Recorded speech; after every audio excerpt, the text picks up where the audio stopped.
वर्ष आरंभ हेले व्हाट्सएप पुराणा ऑपरेटिंग सिस्टम पर निजर सपोर्ट बंद कर दिए।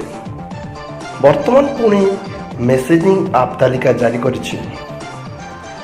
2021 आरंभ हेले अर्थात जनवरी 1 तारिख व्हाट्सएप किछि पुराना एंड्रॉइड फोन और आईफोन रे काम करने बंद करदेव। रिपोर्ट अनुसार iOS 9 एवं 4.0.3 ऑपरेटिंग सिस्टम रु तलकू थिबा स्मार्टफोन रे काम करिवनी। व्हाट्सएप रो सपोर्ट पेज यूजर्स को ऑपरेटिंग सिस्टम रो लेटेस्ट वर्जन व्यवहार करबाक पड़िबो, जेपरि कि यूजर्स सब फीचर व्यवहार करिबे। कहा जायछि जे व्हाट्सएप सब फीचर्स व्यवहार करबाकू आईफोन यूजर्स को iOS 9 किंबा ता ऊपर वर्जन एवं एंड्रॉइड यूजर्स को 4.0.3 किंबा ता ऊपर वर्जन व्यवहार को करियो पई जरूरी।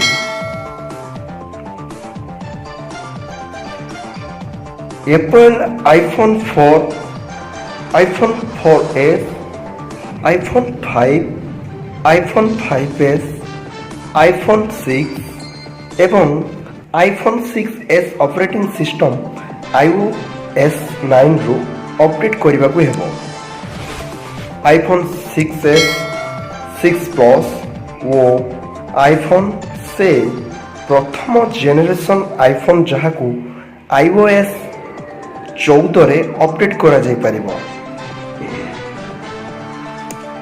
Android phone HTC Desire, LG Optimo Black, Motorola Droid Rose, Samsung Galaxy S2 रे व्हाट्सएप चलबनी। जदि आप जानि नाहंती आपनका फोन केउ ऑपरेटिंग सिस्टम रे चलुछि तारे जानिबा पई बहुत सरल उपाय अछि।